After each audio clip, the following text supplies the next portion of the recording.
Hey, everybody. Oh, and just because they'll say, did you hear her cracking a drink? We knew she wasn't drinking. Blah, blah, blah. Weeder Hold cola. on. I should have known. Oh, cold crisp Diet Coke. There you go. That's what you're hearing. Anywho,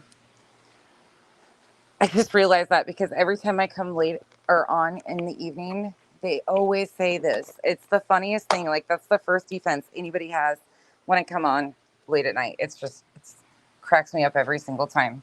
And I always do it. Like, I'm always cracking a can of something. And they're like, see, I told you. No, okay.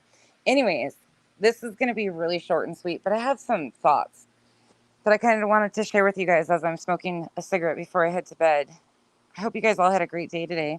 Hey, Duchess. Hey, Tia, Terry, Jennifer, Marcy, Gentrex, Mal. I won't be on here long. Jennifer again. We got shit. Teresa, Lady V, and Shop.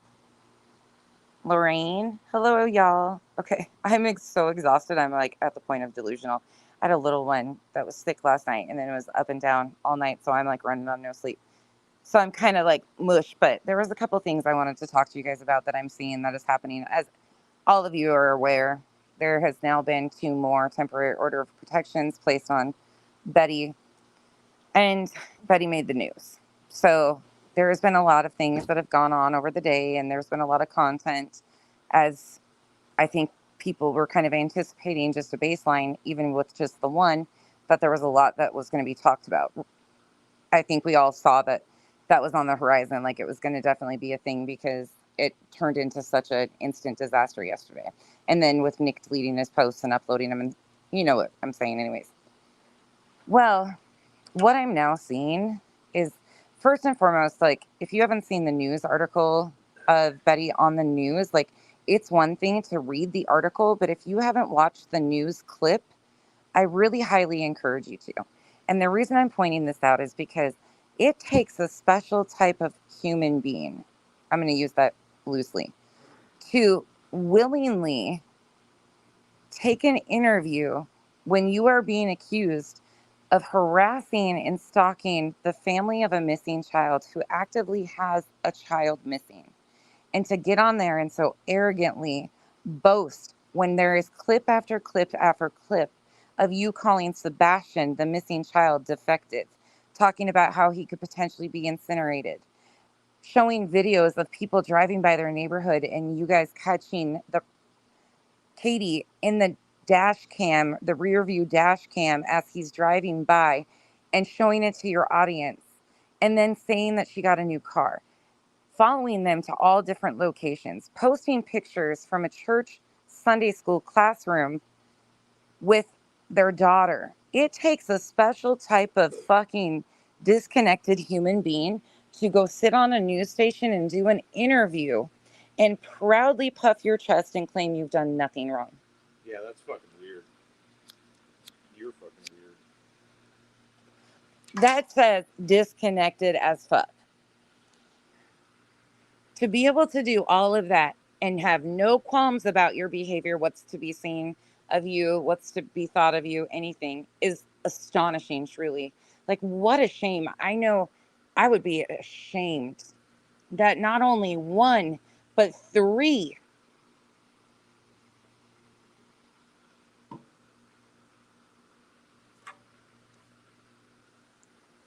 There is a missing child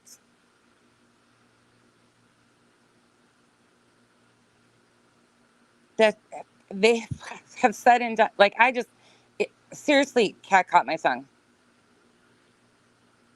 But then I'm going to take it a different route for a minute because now this is what I'm seeing. So now I'm seeing that creators, YouTube creators who will do anything to get their name in the algorithm and a slot on the news station, whether it be faking calls with pretend people, like the Brian Koberger phone call into T-Rev that got him on the news stations, stuff like that. Like, they have no shame in letting this play out in the media because it's about clicks and views and attention and, you know, all the things. No shame in their game. Zero. Betty's on the news. It sounds like Mal's on Ambien. Mal, have you taken your meds? Kyle just asked if you have taken your night meds. Don't ask me why. Because I can tell. I used to do that, and I know that. What did she say she was doing? She took her Ambien. I was like, oh shit. Oh, is that what she said she did? Here it comes. Oh, she's so funny. I was like, what are you tattling on her for? Leave Mal alone. I was about ready to fight Kyle over you. Mal says, yes, Kyle. Anyways, sorry, distracted squirrel moment. But it just takes a special type of like, it is unbelievable. I would be so ashamed and apologetic because it's taking attention. That news slot could have been to bring awareness back around to Sebastian. Hi, Mercedes girl. And instead, they're covering, and I'm so thankful. Don't take this the wrong way either. I am so thankful that she is on the news. Trust and believe. That is exactly where she needs to be, and people need to flood and tag the shit out of that news station and all other national media with their videos of things that she has done to victims and their families because she is blatantly, openly lying. So why not? Let's show them. Let's show them what she does to victims and their families. Let's make a whole movement out of Betty being on the news. Let's show the news stations who Betty is. Tag the shit out of them. And that other fucking She's weirdo. proud. We can be proud too. That other psycho that was walking around their fucking property. Oh, yeah. Yeah, that's another one.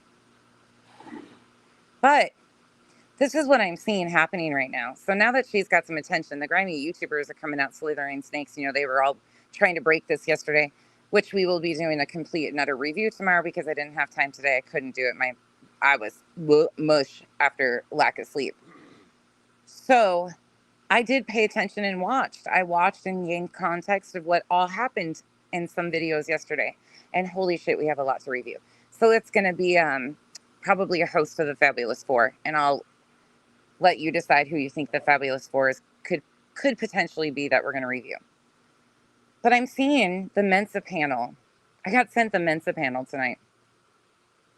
And if you don't know who that is, it's a combo of creators that I think most of them covered summer wells at one point in time. I'm not sure if they all did, but I'm pretty sure majority of them did.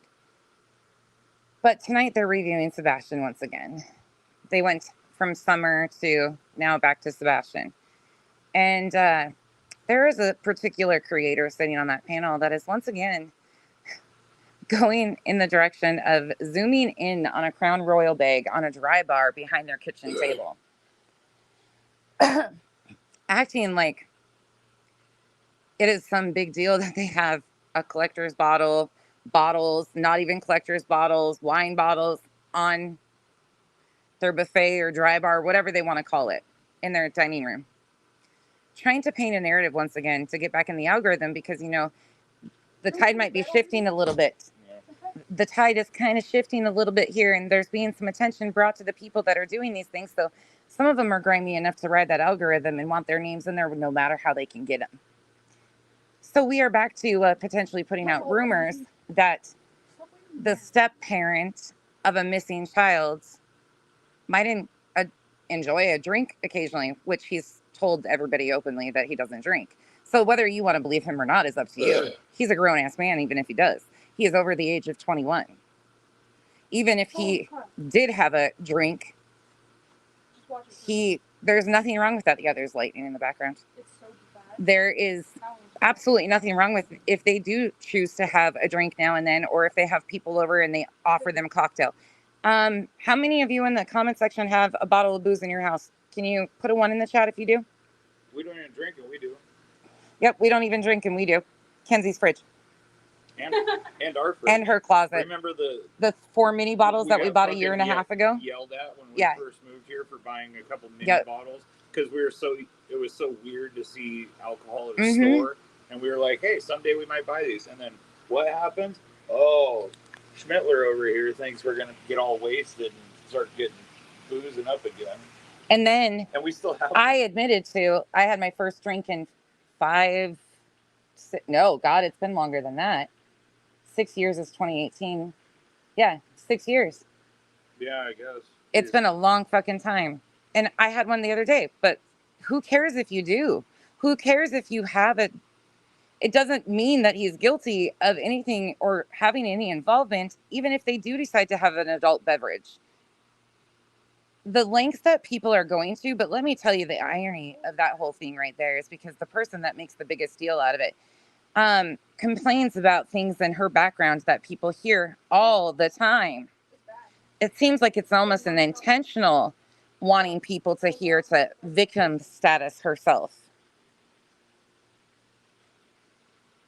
Kind of like a story about a spider last night and trying to shame grown adults for your lack of structure or understanding that it's your job to protect those little ears. And when you try to shame grown adults over things that we have no control over, none, what they're hearing, that is on your end. It's pretty fucking disgusting. Well, it's disgusting how they do this for clicks and views. You're not doing shit for the missing child. All you're doing it for is for people to send you gas money. And then the crazier part of this whole deal is it's one thing to shame other creators with stuff like that or your subs or emotionally manipulate. But then you sit there and paint narratives about the family who is actively going through one of the worst times of their life. Their child is missing, whether you like them or not. Doesn't matter if you like them or not. That's factually what's happening.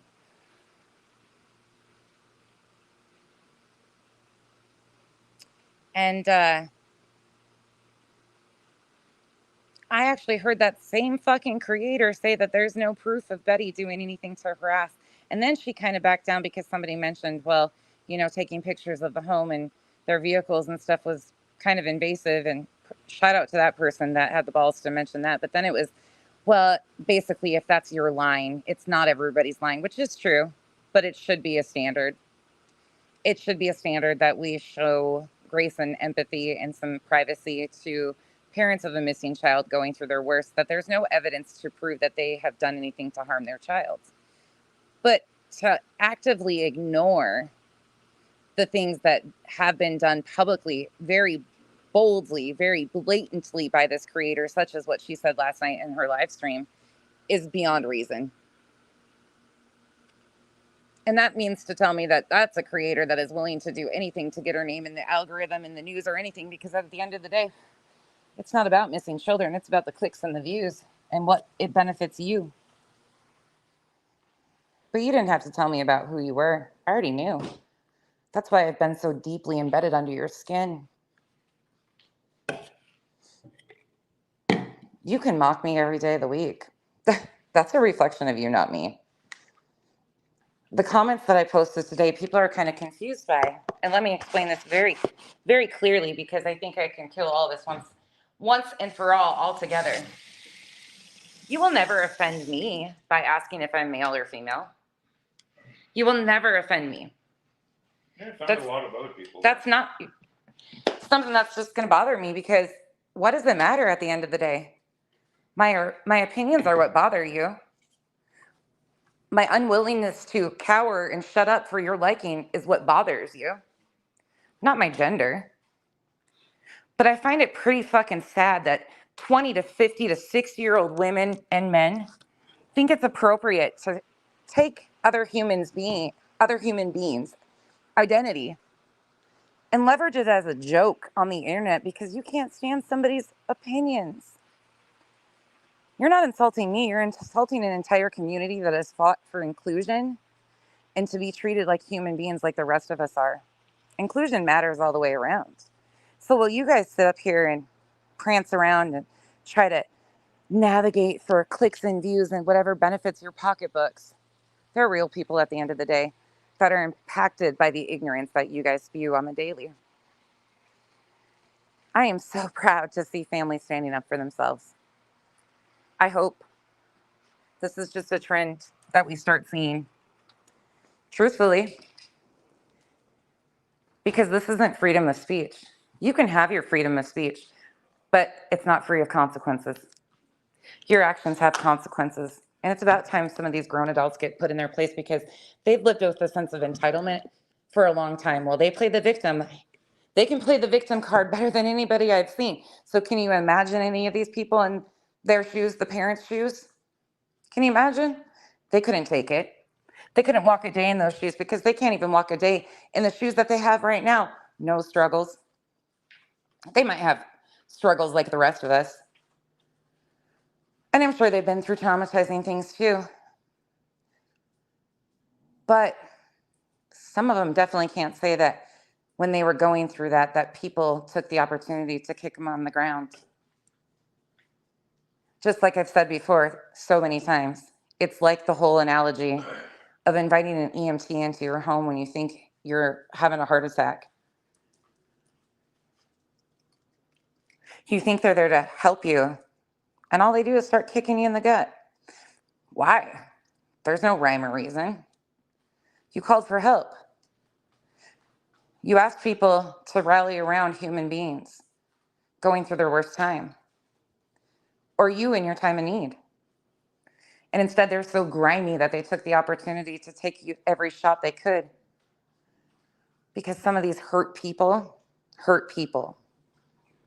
And some of these hurt people are very, very too comfortable in what they do to families and victims.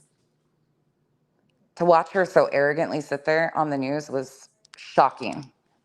Like, who would willingly sign up for a news interview being accused of those things? She would. I mean, she would. We all know that. But can you imagine, like, the shame, the humiliation? Because at the end of the day, why? Why did you do this? Why do you just like that family so bad? There's no evidence to provide to your theories. Sumner County, TBI, FBI, Secret Service, thousands of volunteers, National Guard, many other people have volunteered their time because they actually care. That's their jobs. So you're not only shaming the family, you're also shaming law enforcement too, because for anybody to say that they haven't tried would be wild. So when you say you back the blue, just remember that as soon as somebody stands up to you, you start threatening to sue them. Like, say it ain't so. Say it fucking ain't so. Like, how fucking thin-skinned do you people have to be that this is where you've resorted to?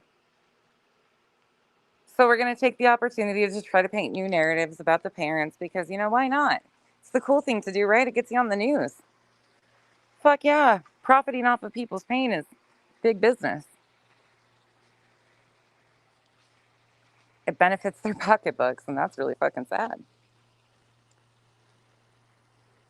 And then meanwhile, they cry about anybody mentioning their shitty behavior and things that they actively encourage others to view.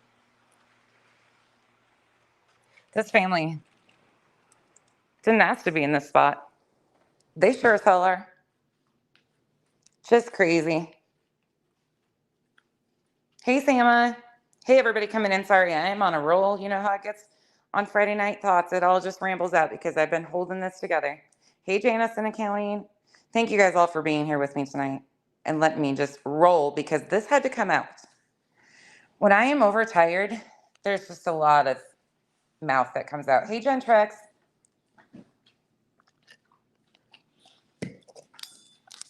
It is just disturbing as fuck. It is so sad. I was laughing. I got this question wrong, and I acknowledged it, corrected it, apologized to Jay in the comment section that I was sorry that I accused this Casey of being her mod. She actually belongs to Tiffany Marie. I don't care who she rolls with. It should be embarrassing that you think that the jokes that they were making were LMAO. worthy. And you mod for people who claim that they advocate for the missing. Not a good look if you ask me, but hey. I got also told in the Lore Lodge today in the comment section, because I went over to listen, that I needed to do better on behalf of Sebastian. Meanwhile, that same account went on to spread, probably 40 comments of misinformation altogether throughout the live stream. And what was really sickening is they were basically attempting to make it okay that 22-year-olds are hanging out with 12-year-olds, spreading rumors like Katie's family had to sign for her to get married, simple things that didn't happen. But they told me to do better for Sebastian. You guys make this too easy. It's embarrassing. And all I did was make a comment that I couldn't wait for him to see or to go through the Seth pieces of things, because in a 3-part series, it has been extremely biased. Once again, it's kind of sad. I was really hoping. I held out hope there. He blew that for sure. Is it worthy of debunking? I don't know if he's going to do another series and correct a bunch of the stuff that he got wrong. I'm not sure, so I'm kind of waiting, because he had posted this after filming, so I'm not sure the gap of time. So I'm kind of waiting to see if he comes out with another one before the review. But I definitely think it's a review that should be had, because he's got to reach, and he should have some sort of, in my opinion, again, duty to his subs and the victims that he's talking about to do better and actually know the story from all angles. Because while they're focused on Chris Proudfoot, you ask yourself, wait, who do I believe? So at the end of the day, his videos aren't even about Sebastian. They're about you picking a side of what you think potentially happened. He did think that it's potential that somebody outside the family, but that was kind of an afterthought, it seems. So again, just painting a narrative. I'm not really sure how it's helpful to finding Sebastian. Again, I'm not really following what the purpose is of most of this, because it's not about Sebastian. It's about feeding you information to paint a narrative so you buy one side or the other. Sebastian's been lost.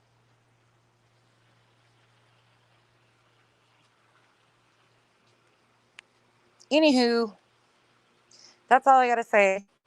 I said I would be here for like 10 minutes. I've been rambling for 23. Thank you guys for listening to me.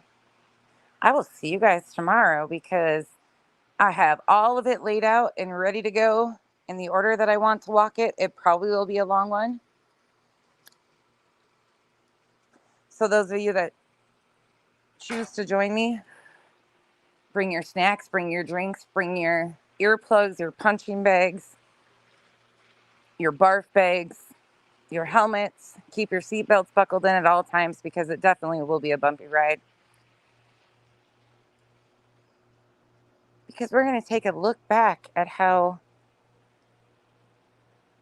people continue to just do the absolute most, and then somehow just squirrel their way out of it.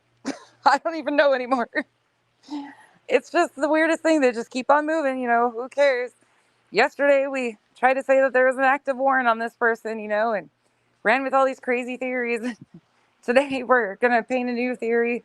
We're just going to hop over here because we did that. So now we're going to go back to, well, he potentially might have been a grown adult, but drank, had some fun as an adult. We're just going to do that.